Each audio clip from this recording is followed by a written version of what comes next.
Vlog number 2 of the 2017 season. It is April the 8th. I forgot what month it was for a second, even though it's my favorite month. April the 8th, and I am headed back to Public. I got on those birds middle of this last week and have just decided that I'm going to try to get on them again. But I've called in reinforcements this week. Mr. Jacob Calloway is joining me this morning. It is 3:54 in the morning, and I'm going to meet him to ride on in. It's Saturday morning, and I have a feeling it's going to be busy because it's supposed to be really nice today. It was really nice yesterday, and so I'm hoping those birds didn't get hunted too hard yesterday and didn't get broke up, and that they're still doing the same thing they were doing 3 days ago this morning. It's always just taking a chance when it comes to turkey hunting, whether or not 3 days later they're going to be doing the same thing. Sometimes they'll do the same thing for months at a time, and sometimes the next day hens will take them to a different area and they're done. So I'm headed to go pick up Jacob. We're going over there. We're going to get in there early, super early, because I have a feeling we're going to literally have to walk right by some that are roosted to get to the spot that I want to hunt. But those birds are so henned up that I think if we get in the spot I want to hunt, rather than trying to get them to come to us, we're just going to be in front of them. And the area they're all wanting to head to will be right in their path, and we can pop a couple heads. So I'm excited. I'm ready to kill a turkey. I'm ready to get on the board. And I'm ready to get some footage of it. So come on, buddy. Let's go.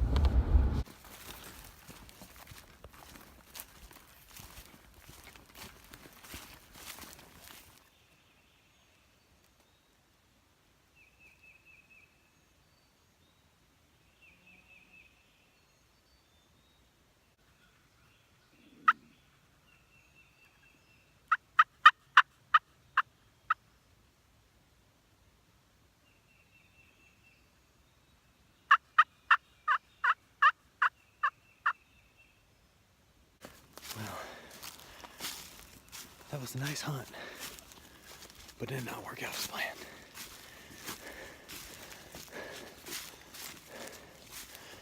Jacob, what happened this morning? We got schooled by a turkey. What was that? How many hens were there? Probably 10. At least 10. Jared, you put us on these birds, man. We literally set up, and as soon as it cracked daylight, we started hearing yelping, and they weren't even 75, 80 yards from us. But as luck would have it, they flew the wrong way. They flew across the creek. Flew across the creek. One Tom with that many hens. He must be a stud. Must have been, because I can only handle one. It's more than I can handle. That many. It's more than I can handle. And so he went across the creek, and we called for a while, and he just kind of stayed in the same area and strutted, and we knew he wasn't going to come back across, so we went down in the creek and snuck up, and I could see him about 70 yards away, 70 steps, redneck yards. And I decided to try to sneak up about 10 more yards and take a shot, but when I was sneaking up, I lost sight of him, and I couldn't tell if it was still him or a hen. He was facing the other way, walking up the hill. And every time I'd take a step, he'd walk up the hill, but he wouldn't turn. I couldn't tell if it was Tom. And I saw him, he was angling to me, so I could see him just fine. Right. But you were going straight at him, and so I could see, and it was way too far for me to take a But shot. you could see his beard the whole I could time. see You're his beard probably the whole thinking, time. Jared, why don't you shoot? Thinking, that's a dead bird. That's a dead bird. It's not shooting. I mean, I literally had my gun shouldered, but it just didn't happen. So we're headed back to the truck and gonna try to strike up a bird on the way back, and we're gonna kill that bird instead. Yeah. So that'll be the next video you see, hopefully. That's right. All right, we got another one coming. We got another one to gobble a few hundred yards away, so we're gonna half the distance real quick. Try to get him to go again. And then Jacob's gonna shoot him in the head. That's right.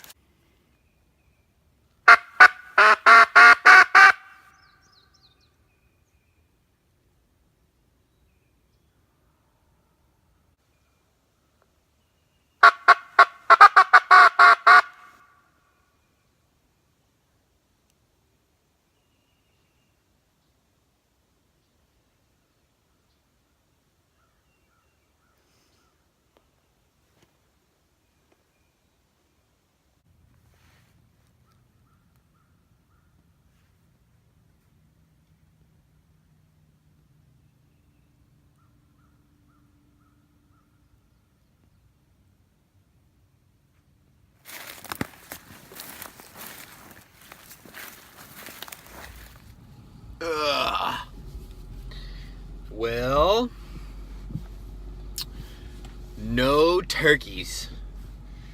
We were so close this morning. We got within about 60 yards of that flock of turkeys on accident. I was not expecting them to be roosted in that bottom. And so when we got set up, maybe 10 minutes after we set up, a hen started tree yelping about 60 yards from us. And I don't know, a couple hens flew down in front of us, kind of checked out the decoys, but that tom was roosted just on the other side of the creek, maybe 100 yards away, and he flew down the other way. We gave him 30 or 45 minutes, and he just wasn't going to come back across, so we backed up, looped back around, came up the creek, and I don't know, I popped my head over and saw him. He was about 70 steps away, which is pushing my range, but I can kill a turkey that far with that gun and that choke and that load. I've killed him that far before. But I wanted to make up 10 or 15 steps. In hindsight, I probably should have stopped and just called him and seen if I can get him to come poke his head over the hill. So, but, you know, it's a 50-50 shot. I could have called and he could have got call shot and walked off too. So I've had that happen plenty of times. So I'm going to try to go during the week some this coming week, and go during the day and try to do some midday hunts. I've had a lot of luck midday hunts the last couple years. Get on those birds around noon, 1 o'clock, when they've left their hens and they're looking for some love. Maybe they'll be looking for some love in all the wrong places, and that place will be at the end of my Mossberg. So let me know if you guys have any luck. The birds are still pretty henned up, but at least the bachelor groups are breaking up a little bit, so that means should be able to get on more toms rather than just big groups of them. But they are real henned up. That one tom had 10 hens with him, and I hope that he starts breeding them all off and they start breaking off, and we can get on those birds again here in the next couple weeks, because I have been twice and have gotten skunked twice, and I'm ready to kill a turkey. So until next time, come on, buddy.